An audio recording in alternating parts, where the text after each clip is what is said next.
നമ്മുടെ നാട്ടിലെ ചില പിള്ളേരുടെ ഈ കളി തീക്കളിയാണ്. കളി മൈതാനത്ത് ആവേശം വിതയ്ക്കേണ്ടവർ ചോര വീഴ്ത്തുന്ന കാഴ്ച. അതിൽ പൊലിയുന്നത് നിരവധി കുടുംബങ്ങളുടെ സ്വപ്നവും പ്രതീക്ഷയുമാണ്. തിരുവനന്തപുരം തൈക്കാടെത്തിയാൽ ആലൻ എന്ന ചെറുപ്പക്കാരൻ്റെ നിലവിളി ശബ്ദം ഇപ്പോഴും ചെവികളിൽ മുഴങ്ങുന്നു. രണ്ട് കരക്കാർ തമ്മിലുള്ള ഫുട്ബോൾ മത്സരത്തിന് ശേഷമുണ്ടായ കൊലപാതകം പഴയ കുടിപ്പകയാണ്. ചെങ്കൽച്ചൂള സ്വദേശി ആലനെ കൊലപ്പെടുത്തിയത് ക്രിമിനൽ സംഘത്തിൽപ്പെട്ടവരെന്നാണ് സൂചന. ആ കേസിലേക്ക് പോകും മുൻപ് പത്തനംതിട്ടയിൽ ഒരു കള്ളനെ പ്രണയിച്ച് ചതിക്കപ്പെട്ട 17കാരിയുടെ ദുരനുഭവവും, കൊച്ചിയിൽ കൗമാരക്കാരിയെ പീഡിപ്പിച്ച നാവികസേന ഉദ്യോഗസ്ഥൻ്റെ പ്രണയചതിയും ഉൾപ്പെടെ വിശദമായി പരിശോധിക്കുകയാണ് പോലീസ് പട്രോൾ. സ്വാഗതം.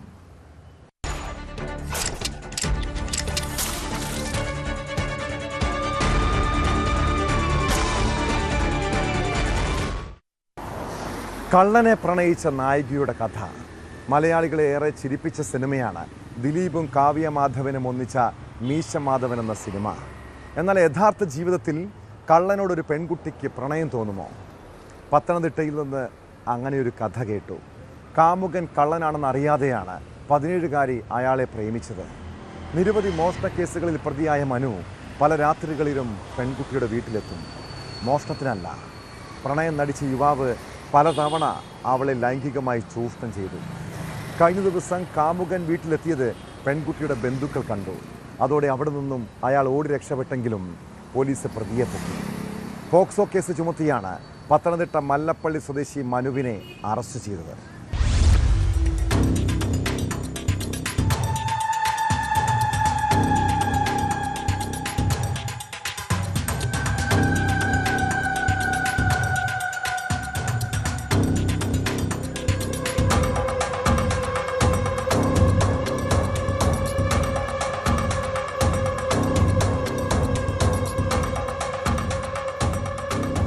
പത്തനംതിട്ടയിൽ 17കാരിയെ വീട്ടിൽ കയറി ലൈംഗിക പീഡനത്തിനിരയാക്കിയ കേസിലാണ് സ്ഥിരം മോഷ്ടാവായ യുവാവിനെ പോലീസ് അറസ്റ്റ് ചെയ്തത്. പത്തനംതിട്ട മല്ലപ്പള്ളി സ്വദേശി മനു പ്രണയം അഭിനയിച്ചെത്തി പെൺകുട്ടിയെ വലയിലാക്കുകയായിരുന്നു. ഇയാൾ സ്ഥിരം മോഷ്ടാവാണെന്ന കാര്യമൊന്നും പെൺകുട്ടിക്ക് അറിവില്ലായിരുന്നു.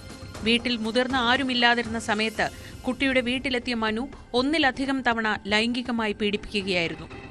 മോഷണക്കേസുകൾ ഉൾപ്പെടെ നിരവധി കേസിൽ പ്രതിയായ മനു പീഡനത്തിന് ശേഷം പോലീസ് തിരയുന്നുണ്ടെന്ന് കണ്ടതോടെ ഒളിവിൽ പോയി. Perumpetty police inspector Sajeesh Kumar, civil police ഓഫീസർമാരായ അലക്സ്, അഭിജിത്ത് എന്നിവരടങ്ങുന്ന സംഘം എരുമേലിയിൽ നിന്നാണ് പ്രതിയെ പിടികൂടിയത്. പോക്സോ കേസ് ചുമത്തിയാണ് അറസ്റ്റ്. കാഞ്ഞിരപ്പള്ളി, പള്ളിക്കത്തോട്, തിരുവല്ല, റാന്നി, കീഴ്വായ്പൂർ എന്നീ പോലീസ് സ്റ്റേഷനുകളിൽ മനുവിന്റെ പേരിൽ നിരവധി മോഷണ കേസുകളുണ്ടെന്ന് പോലീസ് പറയുന്നു. പ്രതിയെ കോടതിയിൽ ഹാജരാക്കി റിമാൻഡ് ചെയ്തു.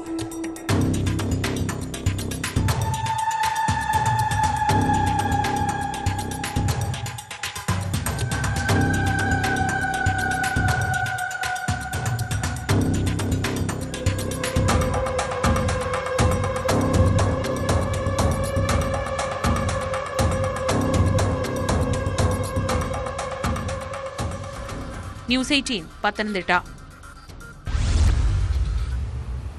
നാവികസേന ഉദ്യോഗസ്ഥന്റെ 15കാരിയായ മകളെ പ്രണയിച്ച നാവികൻ. പൃഥ്വിരാജ് നായകനായ അനാർക്കലി എന്ന സിനിമയിലെ ആ പ്രണയകഥ സസ്പെൻസ് നിറഞ്ഞതായിരുന്നു. സമാനമായൊരു കഥയാണ് കൊച്ചിയിൽ നിന്ന് കേട്ടത്. എന്നാൽ ഇവയുടെ പ്രണയമല്ല, പ്രണയം നടിച്ചുള്ള പീഡനം. CASF ഉദ്യോഗസ്ഥന്റെ ഏക മകളെ പീഡിപ്പിച്ചത് നാവികസേന ഉദ്യോഗസ്ഥനാണ്. സോഷ്യൽ മീഡിയ വഴി പരിചയപ്പെട്ടാണ് ഹരിയാന സ്വദേശി അമിത് 15കാരിയെ ലൈംഗികമായി ചൂഷണം ചെയ്തത്. മാതാപിതാക്കൾ ഇല്ലാത്തപ്പോൾ അയാൾ വീട്ടിലെ നിത്യസന്ദർശകനായിരുന്നു. ഒറ്റയ്ക്ക് താമസിക്കുന്ന അമിത് അയാളുടെ വീട്ടിലേക്കും പെൺകുട്ടിയെ വിളിച്ചു വരുത്തി പീഡിപ്പിച്ചു. ഇത് അയൽവാസികളുടെ ശ്രദ്ധയിൽപ്പെട്ടതോടെ കുടുംബം പോലീസിൽ പരാതി നൽകി. 15കാരിയെ പീഡിപ്പിച്ച കേസിൽ ഹരിയാന സ്വദേശി അമിതിനെ ഹാർബർ പോലീസ് അറസ്റ്റ് ചെയ്തു.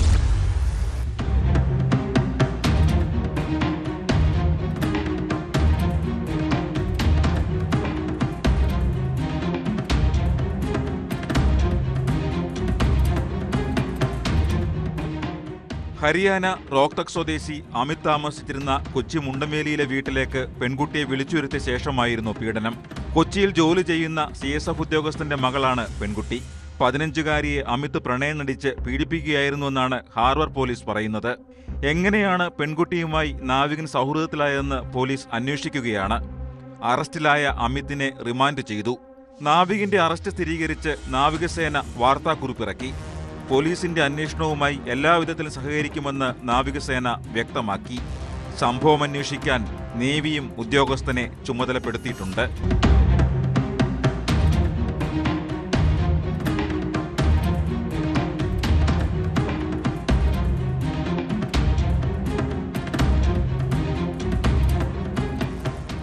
ന്യൂസ് 18 കൊച്ചി. ഇതര സംസ്ഥാന തൊഴിലാളികൾ നമ്മുടെ നാട്ടിൽ തൊഴിൽ തേടിയെത്തുന്നത് കുടുംബസമേതമാണിപ്പോൾ. ഭാര്യയും ഭർത്താവും ജോലി ചെയ്ത് സാമാന്യം നല്ല തുക സമ്പാദിക്കാറുണ്ട്. എന്നാൽ മക്കളുടെ ഭാവിയെക്കുറിച്ചോ സുരക്ഷയെക്കുറിച്ചോ അവർ ചിന്തിക്കാറുണ്ടോ? പ്രത്യേകിച്ച് പെൺമക്കളെ വീട്ടിൽ തനിച്ചാക്കിയാകും മാതാപിതാക്കൾ തൊഴിൽ സ്ഥലത്തേക്ക് പോകുന്നത്. പത്തനംതിട്ട തിരുവല്ലയിൽ 13-കാരിയെ ഇതര സംസ്ഥാന തൊഴിലാളികളായ യുവാക്കൾ പീഡിപ്പിച്ചത് വീട്ടിൽ ആളില്ലാത്ത സമയത്താണ്.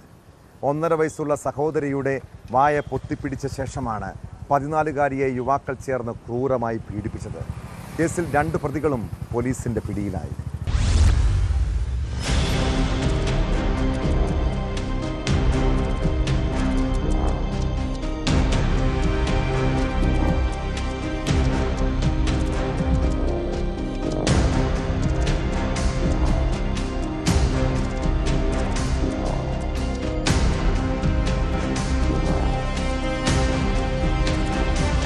ഇന്നലെ ഉച്ചയ്ക്കാണ് തിരുവല്ലയിൽ ഇതര സംസ്ഥാന തൊഴിലാളികൾ താമസിക്കുന്ന ക്യാമ്പിൽ വെച്ച് 14-കാരിയെ ഇതര സംസ്ഥാന തൊഴിലാളികളായ പ്രതികൾ പീഡനത്തിനിരയാക്കിയത്. പെൺകുട്ടിക്കൊപ്പമുണ്ടായിരുന്ന 1.5 വയസ്സുകാരിയായ സഹോദരിയുടെ വായ പൊത്തിപ്പിടിച്ച ശേഷം 14-കാരിയെ യുവാക്കൾ 2 പേരും ചേർന്ന് ക്രൂരമായി പീഡിപ്പിക്കുകയായിരുന്നു. പെൺകുട്ടിയുടെ മാതാപിതാക്കൾ ജോലിക്ക് പോയ സമയം നോക്കിയാണ് പ്രതികൾ ക്യാമ്പിലെത്തി ആസൂത്രിതമായി പീഡനം നടത്തിയത്. സംഭവം പുറത്തറിഞ്ഞതോടെ നാട്ടുകാരാണ് പ്രതികളെ പിടികൂടി പോലീസിലേൽപ്പിച്ചത്.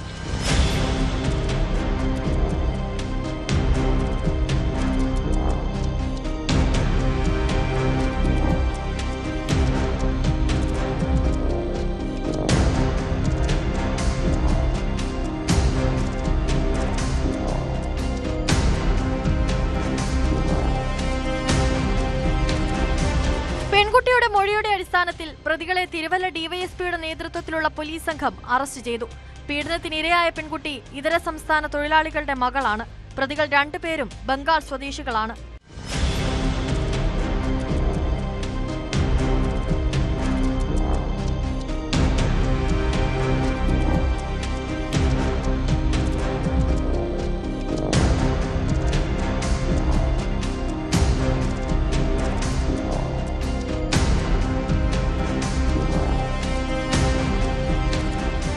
News 18 Pathanamthitta. Thiruvananthapuram Thycaud model school ഗ്രൗണ്ടിൽ ഫുട്ബോൾ മത്സരത്തിന്റെ ആരവം മുഴങ്ങുന്നു. നാട്ടിലെ ചിരവൈരികളായ 2 ക്ലബ്ബുകൾ തമ്മിൽ കുടിപ്പകയുണ്ട്. എല്ലാ മത്സരങ്ങൾക്ക് ശേഷവും തർക്കവും കയ്യാങ്കളിയും ഉണ്ടാകും. എന്നാൽ കഴിഞ്ഞ ദിവസം മത്സരശേഷം ഉണ്ടായത് വെറും കുട്ടിക്കളിയായിരുന്നില്ല, മരണക്കളിയായിരുന്നു. പിള്ളേർ തമ്മിലുള്ള തർക്കത്തിൽ നാട്ടിലെ മുതിർന്നവർ കൂടി എത്തിയതോടെയാണ് തൈക്കാട് ചോരക്കളമായത്. പിന്നെ കണ്ടത് ഒരു 18-കാരൻ്റെ നെഞ്ചുകൂട് തകർത്തുള്ള കൊലയാളികളുടെ ക്രൂരത. ചെങ്കൽച്ചൂള സ്വദേശി ആലൻ്റെ കൊലപാതകം പെട്ടെന്നുണ്ടായ പ്രകോപനമെന്നാണ് FIR. സുഹൃത്തുക്കളെ തടഞ്ഞുവെച്ച് പ്രതികളോട് സംഘർഷ സ്ഥലത്തു നിന്നും പിരിഞ്ഞു പോകാൻ ആലൻ ആവശ്യപ്പെട്ടതാണ് പ്രകോപനത്തിന് കാരണം.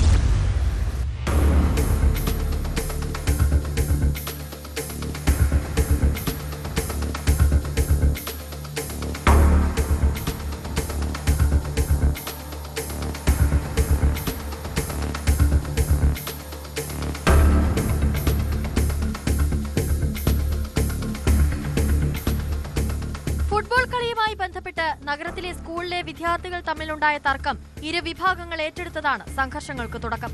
കഴിഞ്ഞ ദിവസം വൈകുന്നേരം ശാസ്താക്ഷേത്രത്തിന് സമീപം തന്റെ സുഹൃത്തുക്കളെ അക്രമി സംഘം തടഞ്ഞുവെച്ചിരിക്കുന്നതറിഞ്ഞ് രക്ഷപ്പെടുത്താൻ എത്തിയതായിരുന്നു കൊല്ലപ്പെട്ട ആലൻ. സുഹൃത്തുക്കളെ വിട്ടയക്കണമെന്നും വഴിയിൽ നിന്ന് മാറി നിൽക്കണമെന്നും ജഗതിയിൽ നിന്നെത്തിയ സംഘത്തോട് അലൻ ആവശ്യപ്പെട്ടതോടെ അക്രമികൾ പ്രകോപിതരായി. സംഘത്തിലെ ഒരാൾ ഹെൽമറ്റ് കൊണ്ട് അലന്റെ തലക്കടിച്ചു. തുടർന്ന് കേസിലെ 1-ാം പ്രതി കൈവശമുണ്ടായിരുന്ന മൂർച്ചയേറിയ ആയുധം ഇടതുനെഞ്ചിൽ കുത്തിയിറക്കി. കുഴഞ്ഞു വീണ അലനെ സുഹൃത്തുക്കൾ ചേർന്ന് ഇരുചക്രവാഹനത്തിൽ ആശുപത്രിയിൽ എത്തിച്ചെങ്കിലും ജീവൻ രക്ഷിക്കാനായില്ല.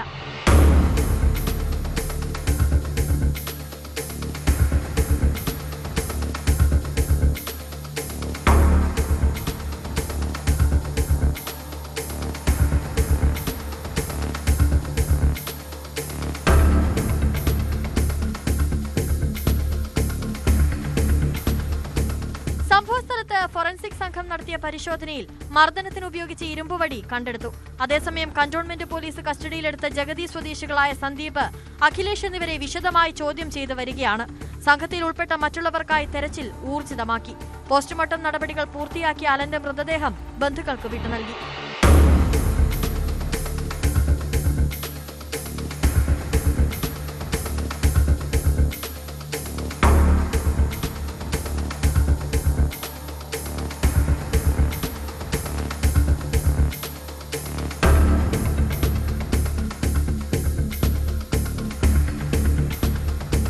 ന്യൂസ് 18 തിരുവനന്തപുരം. കാക്കയ്ക്കും തൻകുഞ്ഞ് പൊൻകുഞ്ഞെന്നാണ് ചൊല്ല്. അമ്മയ്ക്ക് സ്വന്തം മക്കളെന്നാൽ അത്രയ്ക്കും വലുതാണല്ലേ. അത് ഏതൊരു ജീവിക്കും അങ്ങനെയാ. കുഞ്ഞുങ്ങളുടെ വാത്സല്യവും സ്നേഹവും കരുണയും ഉണ്ടാകും. എന്നാൽ ചില മനുഷ്യജന്മങ്ങളുണ്ട് നൊന്തു പ്രസവിച്ച കുഞ്ഞിനോട് പോലും മനസ്സാക്ഷി കാണിക്കാത്തവർ. കൊച്ചിയിൽ 4 വയസ്സുകാരിയെ അമ്മ ക്രൂരമായി മർദ്ദിച്ചൊരു സംഭവത്തെക്കുറിച്ച് കേട്ടു. കുഞ്ഞ് വിശക്കുന്നുവെന്ന് പറഞ്ഞതിനായിരുന്നു ക്രൂരതയെന്ന് അമ്മ മൊഴി നൽകി. 4 വയസ്സുകാരിയുടെ ചേച്ചിയെയും അമ്മ മർദ്ദിച്ചിരുന്നതായി പോലീസ് പറയുന്നു.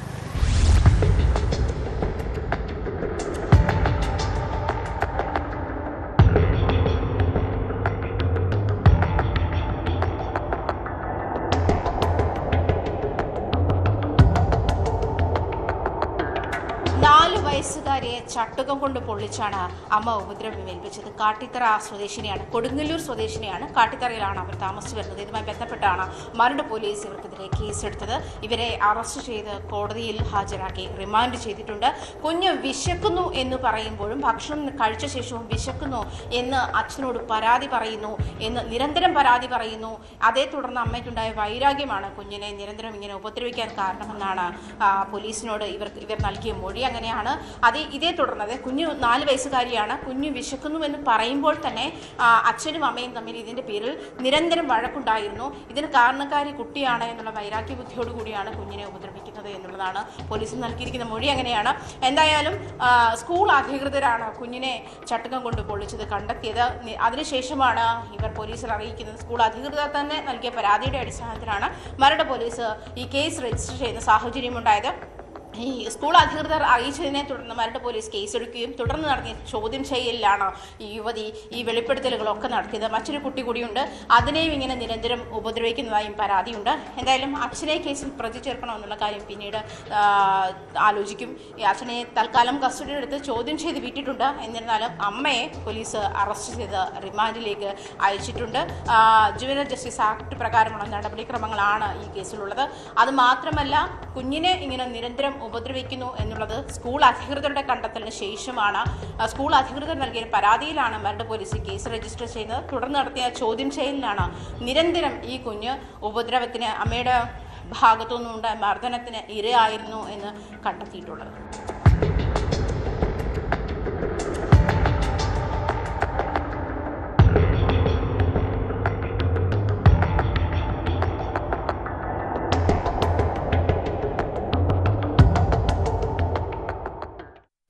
രാവിലെ 9 മണിയോടെ മെമു ട്രെയിൻ എറണാകുളത്ത് നിന്നും ആലപ്പുഴയിലെത്തിയ സമയം. അപ്പോൾ അവിടെ കണ്ട കാഴ്ച പേടിപ്പെടുത്തുന്നതാണ്. മെമു ട്രാക്കിൽ നിന്നും മാറ്റിയപ്പോൾ അവിടെ ഒരു മനുഷ്യൻ്റെ കാല്. മൃതദേഹഭാഗത്തിന് 3 ദിവസത്തെ പഴക്കമുണ്ടെന്നാണ് സൂചന. എന്നാൽ മറ്റ് ശരീരഭാഗങ്ങൾ എവിടെയെന്ന് കണ്ടെത്താൻ കഴിഞ്ഞിട്ടില്ല. റെയിൽവേ ട്രാക്കിൽ വെച്ച് ട്രെയിൻ ഇടിച്ച ശേഷം കാൽഭാഗം ട്രെയിനിൽ കുടുങ്ങിയതായിരിക്കാമെന്നാണ് നിഗമനം. റെയിൽവേ പോലീസ് സ്ഥലത്ത് വിവിധയിടങ്ങളിൽ തെരച്ചിൽ നടത്തുന്നുണ്ട്. സമീപ ദിവസങ്ങളിൽ ഏതെങ്കിലും മിസ്സിംഗ് കേസ് ഉണ്ടായോ എന്നാണ് പ്രധാനമായും അന്വേഷിക്കുന്നത്.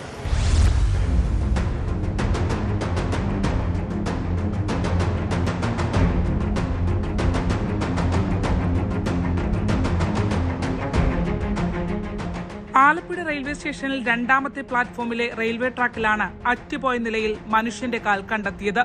ഇടത് കാലിന്റെ പാദം മുതൽ കാൽമുട്ട് വരെയുള്ള ഭാഗമാണ് അഴുകിയ നിലയിൽ ട്രാക്കിൽ ഉണ്ടായിരുന്നത്.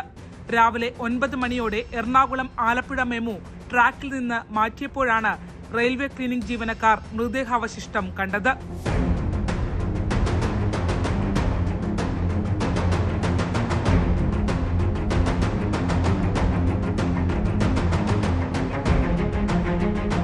സംഭവത്തിൽ റെയിൽവേ പോലീസ് അന്വേഷണം തുടങ്ങി.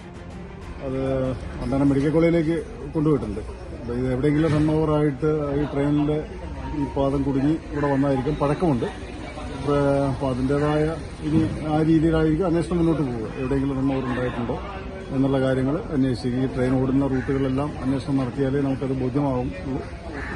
ബാക്കിയുള്ള കാര്യങ്ങൾ അപ്പോൾ അതിൻ്റെ എല്ലാ സ്റ്റേഷനുമായിട്ട് ബന്ധപ്പെട്ട് നമ്മൾ ട്രെയിൻ കാർഡ് അയച്ചും അന്വേഷണം നടത്തുമ്പോൾ ബോധ്യമാവും എന്നാണ് പ്രതീക്ഷ. ഷൊർണൂരിൽ നിന്ന് എറണാകുളം വരെ വന്ന് എറണാകുളത്ത് നിന്ന് ആലപ്പുഴയിൽ നിന്ന് കൊല്ലത്ത് പോയി, കൊല്ലം, കോട്ടയം, തൃശ്ശൂർ, പിന്നെ ഷൊർണൂർ, നിലമ്പൂർ അങ്ങനെ കറങ്ങി വരുന്ന ഒരു ട്രെയിനാണ്.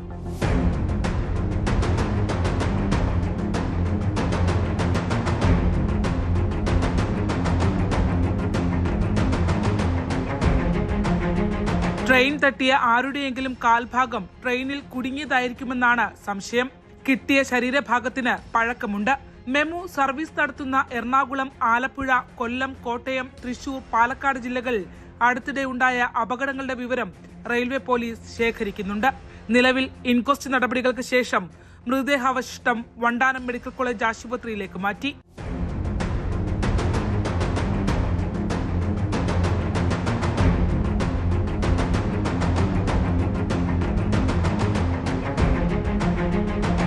ന്യൂസ് 18 ആലപ്പുഴ. കൊച്ചി വൈറ്റിലയിലെ ബാറിൽ കഴിഞ്ഞ രാത്രി ഉണ്ടായ സംഘർഷത്തിന്റെ ദൃശ്യങ്ങളിലേക്കാണ്. ഒരു യുവതിയും സുഹൃത്തുക്കളും ബാറിൽ മദ്യപിക്കാനെത്തി. ആ സമയം ബാറിലുണ്ടായിരുന്ന ഒരാൾ ആ യുവതിയോട് മോശമായി പെരുമാറി. പിന്നാലെ ഉണ്ടായത് കൂട്ടയടിയാണ്. യുവതിയുടെ സുഹൃത്തുക്കൾ കാറിൽ നിന്നും വടിവാളുമായി എത്തി ഭീകരാന്തരീക്ഷം സൃഷ്ടിച്ചു. ബാർ ജീവനക്കാർ ഇടപെട്ടതോടെ പ്രശ്നം പുറത്തേക്ക് നീണ്ടു. ബാർ ജീവനക്കാരുടെ പരാതിയിൽ യുവതിയും സുഹൃത്തുക്കളും ഉൾപ്പെടെ 3 പേരെ മരട് പോലീസ് അറസ്റ്റ് ചെയ്തു. ആക്രമണത്തിന്റെ CCTV ദൃശ്യങ്ങളും പുറത്തു വന്നിട്ടുണ്ട്.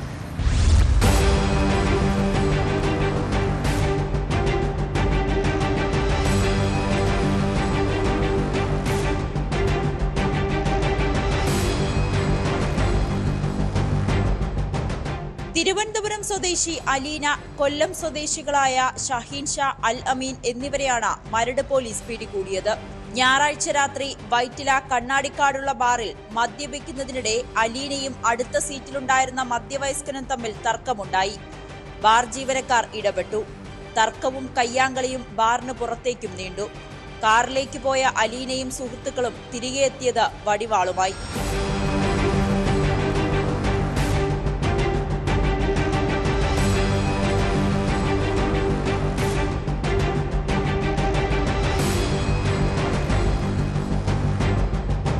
ബാർ ജീവനക്കാർ നൽകിയ പരാതിയിലാണ് 4 പേർക്കെതിരെ പോലീസ് കേസെടുത്തത്.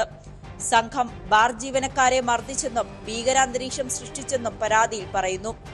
വടിവാൾ കൊണ്ടുവന്ന തിരുവനന്തപുരം സ്വദേശി വൈഷ്ണവ് ഒളിവിലാണ്.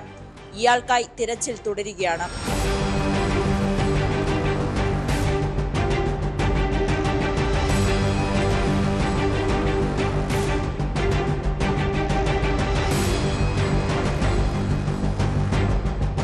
ന്യൂസ് 18 കൊച്ചി. കള്ളുകുടിച്ച് പൊതുസ്ഥലത്ത് പേക്കൂത്ത് കാട്ടുന്നത് മലയാളികളുടെ ഒരു ശീലമാണ്. അത് മറ്റുള്ളവർക്ക് ബുദ്ധിമുട്ടുണ്ടാക്കുന്നതൊന്നും നമുക്ക് പ്രശ്നമല്ല. ബാറിലും വീട്ടിലും മാത്രമല്ല, നടുറോഡിലും ഇരുന്ന് മദ്യപിക്കുന്നവരെ കാണാം. പാലക്കാട് പട്ടാമ്പി വിളയൂരിൽ നടുറോഡിൽ മദ്യപിച്ച യുവാവിനെ കുറിച്ചാണ് പറഞ്ഞു വരുന്നത്. കുപ്പിയും ഗ്ലാസും റോഡിൽ നിരത്തി വെച്ചായിരുന്നു മദ്യപാനം. ദൃശ്യങ്ങൾ സമൂഹ മാധ്യമങ്ങളിൽ പ്രചരിച്ചതോടെ അയാൾക്കെതിരെ കേസെടുക്കാനാണ് പോലീസിന്റെ തീരുമാനം.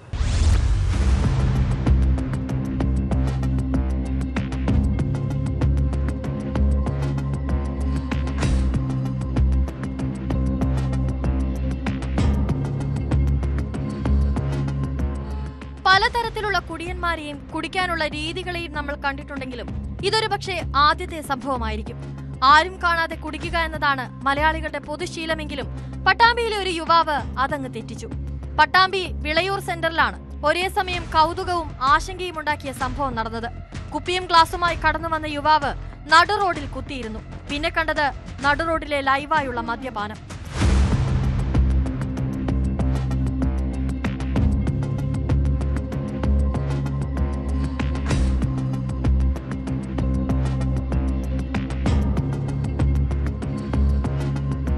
സ്ത്രീകളും വിദ്യാർത്ഥികളും ഉൾപ്പെടെ നിരവധി യാത്രക്കാരാണ് റോഡിനപ്പുറവും ഇപ്പുറവും ഉണ്ടായിരുന്നത്. പ്രാങ്കാണെന്നാണ് യുവാക്കളിൽ പലരും ധരിച്ചതെങ്കിലും യുവാവിന്റെ ചേഷ്ടകൾ കണ്ടതോടെയാണ് സംഭവം കാര്യമാണെന്ന് മനസ്സിലായത്. ഒരു കുപ്പി മദ്യം ഒറ്റയടിക്ക് കുടിച്ചു തീർത്ത യുവാവ് തന്നെ യാത്രക്കാരും കടക്കാരും നോക്കുന്നത് പോലും ശ്രദ്ധിച്ചില്ല.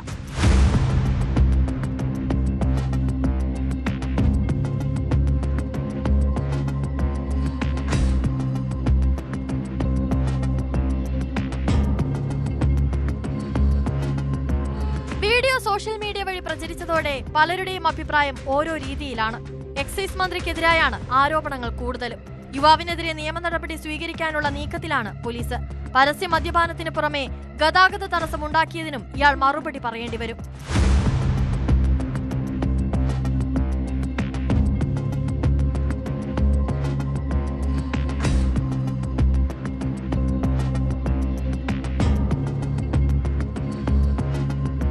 ന്യൂസ് 18 പട്ടാമ്പി. ലഹരി കിട്ടിയില്ലെങ്കിൽ ആക്രമണകാരികളാകുന്ന യുവാക്കൾ നാട്ടിൽ ഭീതി വിതയ്ക്കുകയാണ്. മയക്കുമരുന്ന് വാങ്ങാനുള്ള പണത്തിനു വേണ്ടി ആരെയും കൊല്ലാനും കൊള്ളയടിക്കാനും അവർ മടിക്കില്ല. തൃശൂർ വൈന്തലയിൽ ലഹരി വാങ്ങാനുള്ള പണത്തിനു വേണ്ടിയാണ് 3 അംഗ സംഘം മുളകുപൊടി എറിഞ്ഞ് കവർച്ച നടത്തിയത്. അംഗനവാടി ജീവനക്കാരിയുടെ 3 പവൻ തൂക്കം വരുന്ന മാല കവർന്നു. സംഭവത്തിൽ ഒരു യുവതി ഉൾപ്പെടെ 3 പേരെ പോലീസ് അറസ്റ്റ് ചെയ്തു. വൈന്തല സ്വദേശി അഞ്ജനയും പ്രായപൂർത്തിയാകാത്തൊരു വിദ്യാർത്ഥിയും അടങ്ങുന്ന സംഘത്തെയാണ് പോലീസ് പിടികൂടിയത്.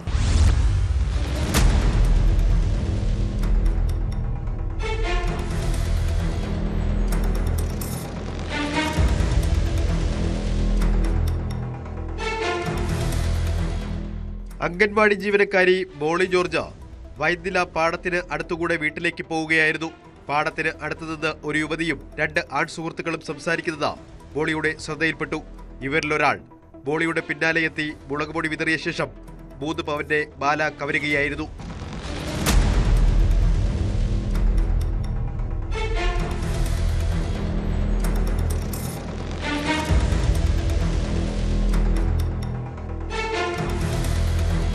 അംഗനവാടിയിൽ നിന്ന് ജോലി കഴിഞ്ഞ് പോരുമ്പോൾ ഭയങ്കര പാടത്ത് വെച്ച് 2-3 അവിടെ ഒരു പറമ്പിൽ 3 പേര് 2 പയ്യനും ഒരു പെൺകുട്ടിയോടെ വർത്താനം പറയുന്നത് കണ്ടു.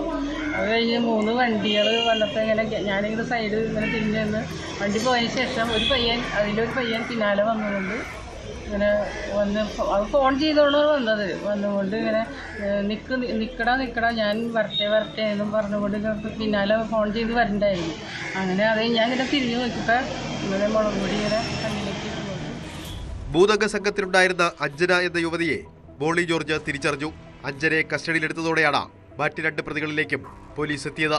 പ്രതികളിൽ ഒരാൾക്ക് പ്രായപൂർത്തിയായിട്ടില്ല. ലഹരി വാങ്ങാൻ പണം കണ്ടെത്തുന്നതിന് വേണ്ടിയാണ് പ്രതികൾ കവർച്ച നടത്തിയതെന്ന് പോലീസ് പറഞ്ഞു. പ്രദേശത്ത് ലഹരി കച്ചവടം വ്യാപകമാണെന്ന പരാതി അടുത്ത കാലത്തായി ഉയർന്നിരുന്നു. പിടിയിലായവർ ലഹരിക്കടത്ത് സംഘങ്ങളുടെ കണ്ണികളാണോ എന്നും പോലീസ് സംശയിക്കുന്നുണ്ട്. പ്രതികളെ പോലീസും എക്സൈസും ചേർന്ന് വിശദമായി ചോദ്യം ചെയ്യും. മുൻപരിചയമുണ്ടായിരുന്ന ആൾ തന്നെ കവർച്ചാ സംഘത്തിൽ ഉണ്ടായിരുന്നതിന്റെ ആശ്ചര്യത്തിലാണ് മോളി ജോർജ്. സംശയം വെച്ചാൽ അവിടെ വർത്താമാനം പറഞ്ഞ് എന്തെങ്കിലും ഒരു അഞ്ജന എന്ന് പറഞ്ഞ പെൺകുട്ടീനെയാണ് തോന്നിയത്. എത്ര പേരുണ്ടായിരുന്നു? 3 പേര്. പൊട്ടിക്കാൻ വന്ന ഒരു പയ്യൻ മാത്രമാണ് ഉണ്ടായിരുന്നത്.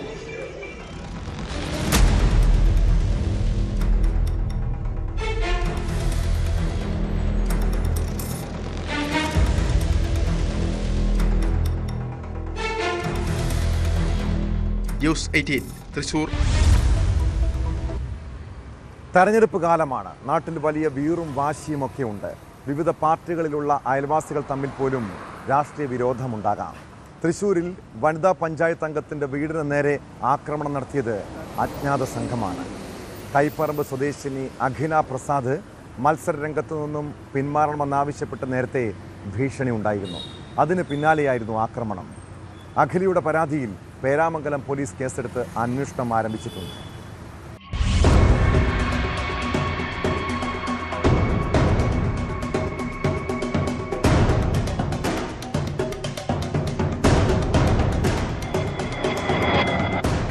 കൈപ്പറമ്പ് പഞ്ചായത്തിലെ 18ാം വാർഡ് സ്ഥാനാർത്ഥിയാണ് അഖില. നിലവിൽ 16ാം വാർഡ് മെമ്പർ കൂടിയാണിവർ. കഴിഞ്ഞ ദിവസം അപരിചിതരായ 2 പേർ അനിലയുടെ വീട്ടിലെത്തി മത്സരരംഗത്ത് നിന്ന് പിന്മാറണമെന്ന് ആവശ്യപ്പെട്ടു. എന്നാൽ ആവശ്യം അനില നിരാകരിച്ചതിനു പിന്നാലെ പുലർച്ചെ വീട്ടിലെത്തി ആക്രമണം നടത്തുകയായിരുന്നു. വീട്ടിലുണ്ടായിരുന്ന സ്കൂട്ടറും സൈക്കിളും ജനൽ ചില്ലുകളും ചെടിച്ചട്ടികളും അക്രമികൾ തകർത്തു.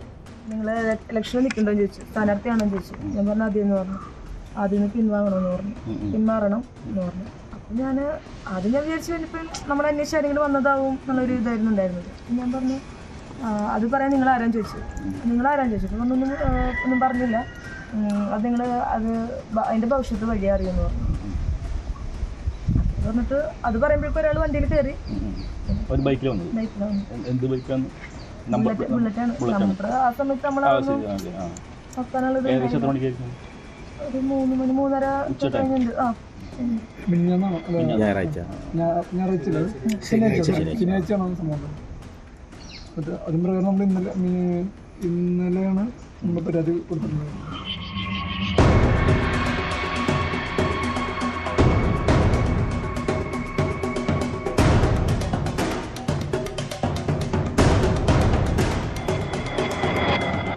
തന്റെ സ്ഥാനാർത്ഥിത്വത്തിൽ അസഹിഷ്ണുത ഉള്ളവരാണ് ആക്രമണത്തിന് പിന്നിലെന്ന് അഖില പറയുന്നു.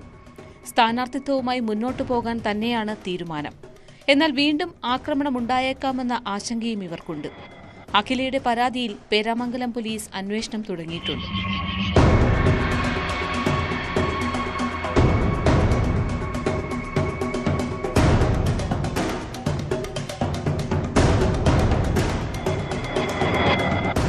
ന്യൂസ് 18 തൃശൂർ. ബീഹാറിൽ തെരഞ്ഞെടുപ്പിന്റെ അലയോലികൾ ഇപ്പോഴും കെട്ടടങ്ങിയിട്ടില്ല. എൻഡിഎയുടെ മിന്നു വിജയത്തിന് ശേഷം ചിലയിടങ്ങളിൽ അക്രമ സംഭവങ്ങൾ വരെ ഉണ്ടായി. അതിനിടെ ബീഹാർ തെരഞ്ഞെടുപ്പ് ഫലത്തെ ചൊല്ലിയുള്ള തർക്കത്തിനിടെ യുവാവിനെ അമ്മാവന്മാർ അടിച്ചു കൊന്നു. മധ്യപ്രദേശിലെ ഗുണ ജില്ലയിൽ നിർമ്മാണ തൊഴിലാളികളായ യുവാവും അമ്മാവന്മാരും തമ്മിലുള്ള തർക്കത്തിനിടെയായിരുന്നു സംഭവം. കൊല്ലപ്പെട്ട ബീഹാർ സ്വദേശി ശങ്കർ RJD അനുകൂലിയാണ്.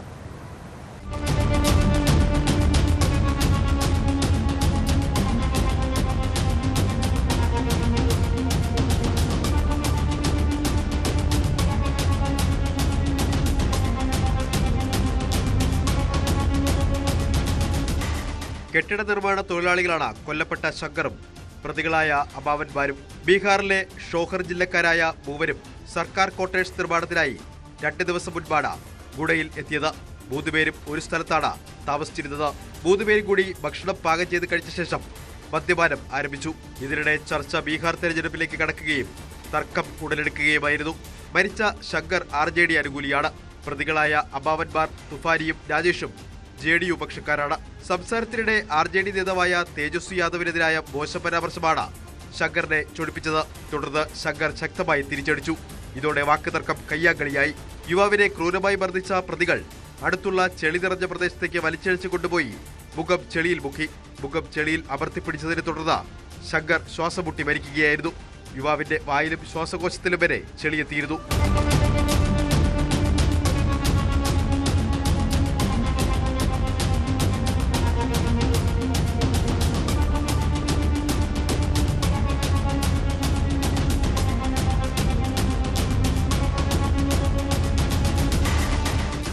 മരിച്ചുവെന്ന് ബോധ്യമായതോടെ ചെളിയിൽ പുതഞ്ഞ ശങ്കറിനെ സ്ഥലത്ത് ഉപേക്ഷിച്ച പ്രതികൾ കടന്നു കളഞ്ഞു. കേസിൽ ശങ്കറിന്റെ മാതൃസഹോദരനായ തുഫാനി, രാജേഷ് എന്നിവരെ പോലീസ് അറസ്റ്റ് ചെയ്തു.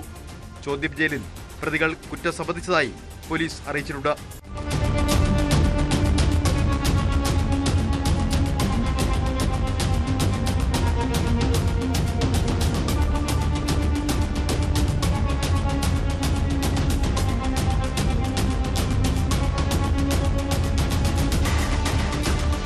News desk news 18. തെരഞ്ഞെടുപ്പ് സമയത്ത് വ്യാപകമായ രീതിയിൽ നാട്ടിലേക്ക് കള്ളപ്പണം ഒഴുകാറുണ്ട്. വോട്ടർമാരെ പാട്ടിലാക്കാനുള്ള പണം ഉൾപ്പെടെ എത്തിക്കാൻ ഹവാല സംഘങ്ങൾ സജീവമാണ്. തിരുവനന്തപുരത്ത് തെരഞ്ഞെടുപ്പിനോടനുബന്ധിച്ച് നടത്തുന്ന സ്പെഷ്യൽ ഡ്രൈവിൻ്റെ ഭാഗമായി എക്സൈസ് നടത്തിയ പരിശോധന. അപ്പോഴാണ് സംശയാസ്പദമായ സാഹചര്യത്തിൽ ഒരു വാഹനം ശ്രദ്ധയിൽപ്പെട്ടത്. പരിശോധിച്ചപ്പോൾ കാറിനുള്ളിൽ മതിയായ രേഖകളില്ലാതെ കൊണ്ടുവന്ന 27.5 ലക്ഷം രൂപയും 27 പവൻ സ്വർണവും. കസ്റ്റഡിയിലുള്ള യുവാവിനെ വിശദമായി ചോദ്യം ചെയ്യുകയാണ്.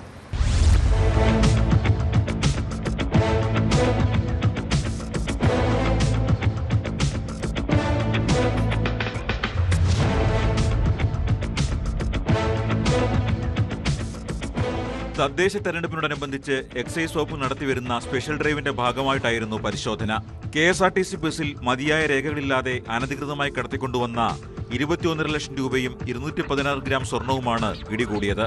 തിരുവനന്തപുരം എക്സൈസ് KUMUവിലെ എക്സൈസ് ഇൻസ്പെക്ടർ ശിവകുമാർജിയുടെ നേതൃത്വത്തിലായിരുന്നു പരിശോധന. തൃശൂർ ജില്ലയിൽ തലപ്പള്ളി താലൂക്കിൽ മുണ്ടത്തിക്കോട് സ്വദേശി 28 വയസ്സുള്ള മനുവാണ് കസ്റ്റഡിയിലായത്. പേരെന്താ? മനു. എവിടെ താമസിക്കുന്നത്? എത്ര വയസ്സായി? അച്ഛൻ്റെ പേര്? ഇത് എവിടുന്നാ കൊണ്ടുവരുന്നത് ക്യാഷ്? തമിഴ്നാട്ടിൽ നിന്ന്.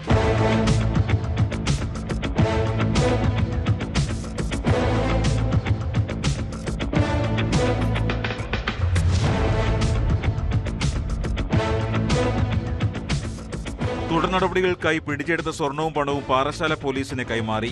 തിരുവനന്തപുരം ജില്ലയിൽ വിവിധ മേഖലകളിലായി അടുത്തിടെ വൻതോതിൽ കള്ളപ്പണം പിടികൂടിയിരുന്നു. ഇതിന് പിന്നാലെ പോലീസ് പരിശോധന കർശനമാക്കിയിരുന്നു. തദ്ദേശ തെരഞ്ഞെടുപ്പ് അടുത്ത സാഹചര്യത്തിൽ പോലീസും എക്സൈസും വ്യാപക പരിശോധന തുടരുകയാണ്. കള്ളപ്പണവും ലഹരിയും അതിർത്തി വഴി കടത്താൻ നീക്കം നടക്കുന്നതായി വിവരം ലഭിച്ചിരുന്നു. ഇതിന്റെ ഭാഗമായി എക്സൈസ് നടത്തിയ പരിശോധന തുടർച്ചയാണ് ഇപ്പോഴത്തെ നടപടി.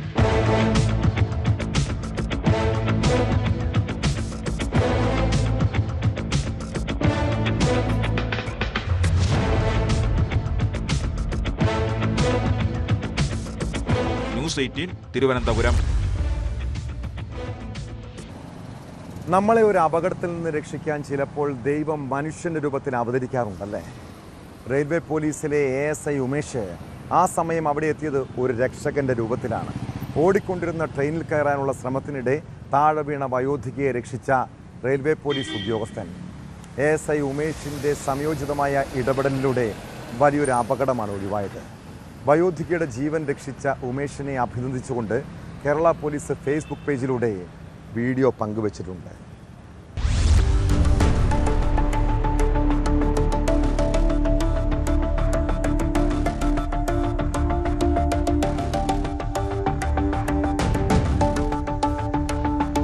ട്രെയിൻ നീങ്ങിയതിനു ശേഷം ട്രെയിനിൽ കയറാൻ ശ്രമിച്ച വൃദ്ധ നിലതെറ്റി ട്രെയിനിനടിയിലേക്ക് വീഴുകയായിരുന്നു. ASI ഉമേഷാണ് അവസരോചിതമായ ഇടപെടലിലൂടെ വൃദ്ധയെ രക്ഷിച്ചത്. സ്റ്റേഷനിൽ നിന്നും മുന്നോട്ട് നീങ്ങി തുടങ്ങിയ ട്രെയിനിൽ കയറാനായി ഒരു കൈയിൽ ബാഗും ഒരു കൈയിൽ കവറുകളുമായാണ് വയോധിക ഓടിയത്. എന്നാൽ ഇത് കണ്ട് അപകടം മണത്ത ASI ഇവരുടെ പിന്നാലെ ഓടിയെത്തി. ASI ഉമേഷ് ഓടിയെത്തിയപ്പോഴേക്കും ട്രെയിനിനകത്തുണ്ടായിരുന്ന യാത്രികയുടെ കൈപിടിച്ച വയോധിക കയറാൻ ശ്രമിച്ചു. തുടർന്ന് വീഴുകയായിരുന്നു. ഓടിയെത്തിയ ഉമേഷ് ഒട്ടും വൈകാതെ തന്നെ വയോധികയെ ട്രെയിനിനടിയിൽപ്പെടാതെ പ്ലാറ്റ്ഫോമിലേക്ക് വലിച്ചു കയറ്റി. പോലീസ് ഉദ്യോഗസ്ഥന്റെ സംയോജിത ഇടപെടലിൽ വലിയൊരു അപകടമാണ് ഒഴിവായത്. വയോധികയുടെ ജീവൻ രക്ഷിച്ച ASI ഉമേഷിനെ അഭിനന്ദിച്ചുകൊണ്ട് കേരള പോലീസ് ഫേസ്ബുക്ക് പേജിലൂടെ വീഡിയോ പങ്കുവച്ചിട്ടുണ്ട്.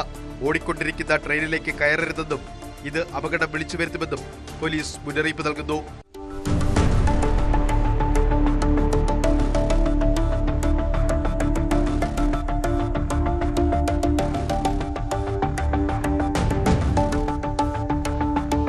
ന്യൂസ് 18 തിരൂർ. തിരുവനന്തപുരം മെഡിക്കൽ കോളേജിൽ ചികിത്സാ പിഴവിനെ തുടർന്ന് മരിച്ച വേണുവിൻ്റെ കുടുംബത്തിന് നീതി കിട്ടണം. പ്രത്യേക അന്വേഷണ സംഘത്തിലാണ് ഇനി അവരുടെ പ്രതീക്ഷ. അതിനിടെ ആരോഗ്യവകുപ്പിൻ്റെ ആഭ്യന്തര അന്വേഷണത്തിലും വീഴ്ചയെന്ന് പരാതി. അന്വേഷണ സംഘം മൊഴിയെടുക്കാൻ എത്താത്തതിലാണ് വേണുവിൻ്റെ കുടുംബം ആരോപണം ഉന്നയിച്ച് രംഗത്തെത്തിയത്. തീയതി മാറ്റിയ കാര്യം ആരോഗ്യവകുപ്പ് നേരത്തെ അറിയിച്ചില്ലെന്നാണ് ആക്ഷേപം.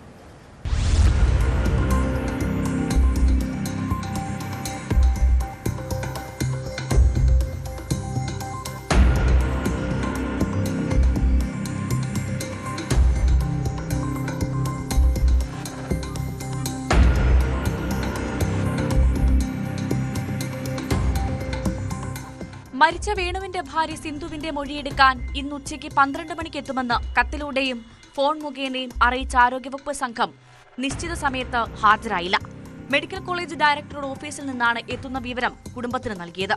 എന്നാൽ സമയം കഴിഞ്ഞിട്ടും ആരും എത്താതിരുന്നതോടെ സിന്ധു ആരോഗ്യവകുപ്പ് ഉദ്യോഗസ്ഥരെ ഫോൺ മുഖേന ബന്ധപ്പെടാൻ ശ്രമിച്ചെങ്കിലും മറുപടി ലഭിച്ചില്ല.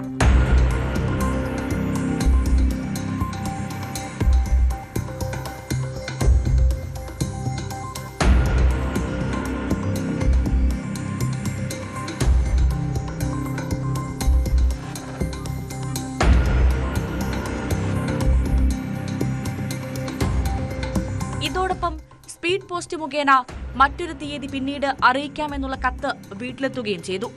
മൊഴിയെടുപ്പ് നവംബർ 20-ാം തീയതിയിലേക്ക് മാറ്റിയതായി തുടർന്ന് ആരോഗ്യവകുപ്പിൽ നിന്നും ഫോണിൽ അറിയിച്ചു. എന്നാൽ ശ്രദ്ധേയമായി തീയതി മാറ്റം സംബന്ധിച്ച കത്ത് 15-ാം തീയതിയാണ് തയ്യാറാക്കിയതെങ്കിലും പോസ്റ്റ് ചെയ്തത് 17-ന് മാത്രമാണ്. തീയതി മാറ്റിയ വിവരം നേരത്തെ ഫോൺ മുഖേന അറിയിക്കാമായിരുന്നില്ലേ എന്ന സിന്ധുവിന്റെ ചോദ്യത്തിന് അധികൃതർ വ്യക്തമായ മറുപടി നൽകാതെ പിന്മാറിയതായി കുടുംബം പറയുന്നു. എൻ്റെ അടുത്ത് എനിക്ക് സ്പീഡ് പോസ്റ്റ് വന്ന ഡേറ്റ് എന്നാണ് 18-ാം തീയതി 12 മണിക്ക് വരുമെന്നാണ് എനിക്ക് കത്ത് കിട്ടിയിട്ടുള്ളത്. ഇന്ന് 12:45 അവരെ കാണാത്തതുകൊണ്ട് അങ്ങോട്ട് വിളിച്ചപ്പോഴും അവരാരും ഫോൺ എടുത്തിട്ടില്ലായിരുന്നു. പിന്നീട് ഞാൻ 1:05 ഇവിടുന്ന് സ്പീഡ് പോസ്റ്റിൽ പോസ്റ്റ് വുമൺ ഇവിടെ കൊണ്ടുവന്ന് കത്ത് തരുന്നത് ഞാൻ കൈപ്പറ്റുന്നതും.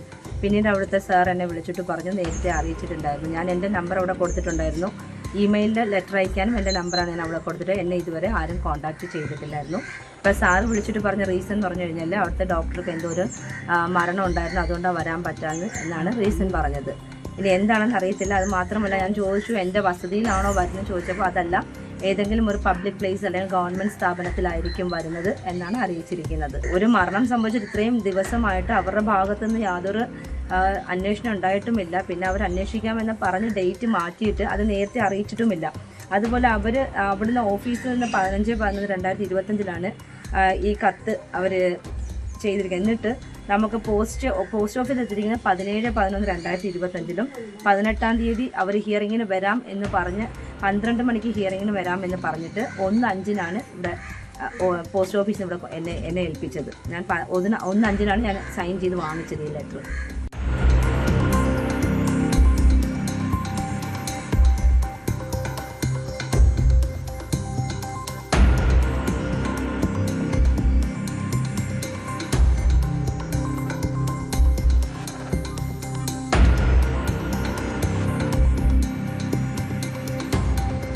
അതേസമയം 20-ാം തീയതി മൊഴി നൽകാൻ എത്തണമെന്നാണ് ഇപ്പോഴുള്ള നിർദ്ദേശം. പക്ഷേ 16-ാം നാളിലെ കർമ്മങ്ങൾ കഴിയാതെ വീട്ടിൽ നിന്ന് പോകാൻ കഴിയില്ലെന്ന് സിന്ധു വ്യക്തമാക്കുന്നു. അന്വേഷണത്തിന്റെ തുടക്കത്തിൽ തന്നെ ഇത്തരത്തിലുള്ള വീഴ്ചകൾ നീതി തടയാനുള്ള ശ്രമമെന്ന സംശയം ഉയർത്തുന്നുവെന്നാണ് വേണുവിന്റെ ബന്ധുക്കൾ പറയുന്നത്. ഓട്ടോറിക്ഷ തൊഴിലാളിയായ വേണു നെഞ്ചുവേദനയെ തുടർന്ന് തിരുവനന്തപുരം മെഡിക്കൽ കോളേജിൽ എത്തിയതായിരുന്നു. മരണം മതിയായ ചികിത്സ ലഭിക്കാതെയെന്നാണ് കുടുംബം ആരോപിക്കുന്നത്. ഈ മാസം 5-നാണ് വേണു മരിച്ചത്. തുടർന്ന് കുടുംബം മുഖ്യമന്ത്രിക്കും ആരോഗ്യമന്ത്രിക്കും ഉൾപ്പെടെ പരാതി നൽകിയിരുന്നു.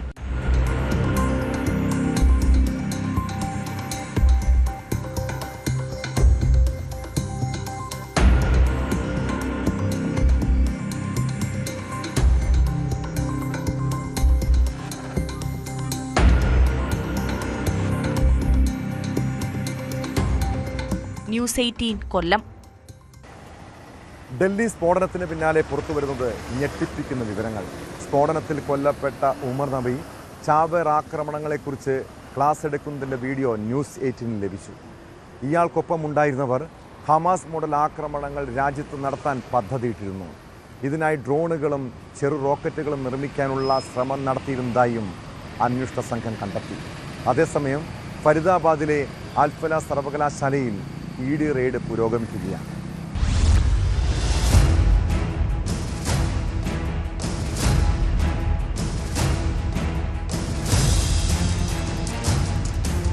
ചാവേർ ആക്രമണത്തെ ആളുകൾ തെറ്റായി വ്യാഖ്യാനിക്കുകയാണ്. യഥാർത്ഥത്തിൽ അത് രക്തസാക്ഷിത്വമാണ് എന്നാണ് ഉമർ നബി വീഡിയോയിൽ പറയുന്നത്. സ്ഫോടനത്തിന് 2 മാസങ്ങൾക്ക് മുമ്പ് ഇയാൾ ടെലഗ്രാമിൽ പങ്കുവച്ച വീഡിയോ ആണിത്. ഇംഗ്ലീഷ് ഭാഷയിൽ ക്ലാസ് എടുക്കുന്ന രീതിയിലാണ് ഉമറിന്റെ സംഭാഷണങ്ങൾ. ഉമർ നബിയുടെയും സംഘത്തിന്റെയും വലയിലായ യുവാക്കൾക്കായി പങ്കുവച്ച വീഡിയോ ആണിതെന്നാണ് സംശയം. നവംബർ 10-ന് സ്ഫോടനം ഉണ്ടായതിന് പിന്നാലെ നിരവധി അറസ്റ്റുകളാണ് നടന്നത്. അവരുടെ ചോദ്യം ചെയ്യലിൽ നിന്ന് ലഭിക്കുന്നത് അതിനിർണായകമായ വിവരങ്ങളും. രാജ്യത്തെ തിരക്കുള്ള പ്രദേശങ്ങളിൽ ഡ്രോൺ ആക്രമണങ്ങൾ നടത്താൻ സംഘത്തിന് പദ്ധതിയുണ്ടായിരുന്നു. പുൽവാമ സ്വദേശി ജാസിർ ബിലാൽ എന്ന യുവാവ് ഇതിനായി ഡ്രോണുകൾ ഉണ്ടാക്കാൻ നീക്കം നടത്തി വരികയായിരുന്നുവെന്നും അന്വേഷണ സംഘം കണ്ടെത്തി. മകൻ ഭീകരവാദത്തിൽ പെട്ടെന്ന് തിരിച്ചറിഞ്ഞ് ഇയാളുടെ പിതാവ് ബിലാൽ അഹമ്മദ് വാനി തീ കൊളുത്തി ആത്മഹത്യ ചെയ്തിരുന്നു. മുസുമൽ ഷക്കീൽ, ഷഹീൻ സയ്യിദ്, മൊഹീദ്ദീൻ, അദീൽ റാത്തർ, അമീർ റാഷിദ്, ജാസിർ, ഇർഫാൻ അഹമ്മദ് തുടങ്ങി സംഘത്തിലെ പ്രധാനികളെല്ലാം അന്വേഷണ സംഘത്തിന്റെ കസ്റ്റഡിയിലാണ്.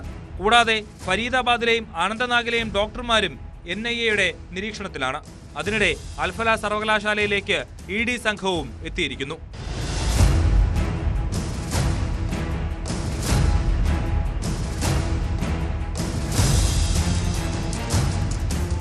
News desk news 18. മക്കളെക്കുറിച്ച് ഓർത്ത് നൊമ്പരപ്പെടുന്ന ഒട്ടേറെ മാതാപിതാക്കൾ നമ്മുടെ പല കുടുംബങ്ങളിലുമുണ്ട്. കുഞ്ഞുനാൾ മുതൽ ഓമനിച്ച് വളർത്തിയ മക്കളിൽ വലിയ പ്രതീക്ഷയും സ്വപ്നങ്ങളും കാണുന്നവർ. എന്നാൽ കൗമാരപ്രായമാകുമ്പോൾ കുട്ടികൾ അച്ഛനമ്മമാരെക്കാൾ കൂടുതൽ അടുപ്പം കാണിക്കുന്നത് സുഹൃത്തുക്കളോടാകും. പിന്നെ അവരുടെ ലോകം അതാണ്. അങ്ങനെ രക്ഷിതാക്കൾക്ക് കണ്ണീര് മാത്രം സമ്മാനിക്കുന്ന മക്കൾ. എന്ന് മുതലാണ് കുട്ടികൾ നിങ്ങളിൽ നിന്നും അകന്നു തുടങ്ങിയതെന്ന് ചിന്തിച്ചിട്ടുണ്ടോ? ഒരു 10-12 വയസ്സൊക്കെ ആകുമ്പോൾ അവർ ചെറിയ കുസൃതികളൊക്കെ കാണിക്കാം. അപ്പോൾ വലിയ വടിയെടുത്തിട്ടോ വഴക്ക് പറഞ്ഞിട്ടോ കാര്യമില്ല. ശിക്ഷയും ചകാരവും വേണം എന്നു കരുതി അവരെ ചേർത്ത് നിർത്തേണ്ട സമയമാണ് കൗമാരപ്രായം. കൈവിട്ടു പോയാൽ പിന്നെ കുറേ കണ്ണീര് കുടിക്കേണ്ടി വരും. സൂക്ഷിച്ചാൽ ദുഃഖിക്കേണ്ട. ഇതോടെ പോലീസ് പട്രോൾ പൂർണ്ണമാകും. നമസ്കാരം.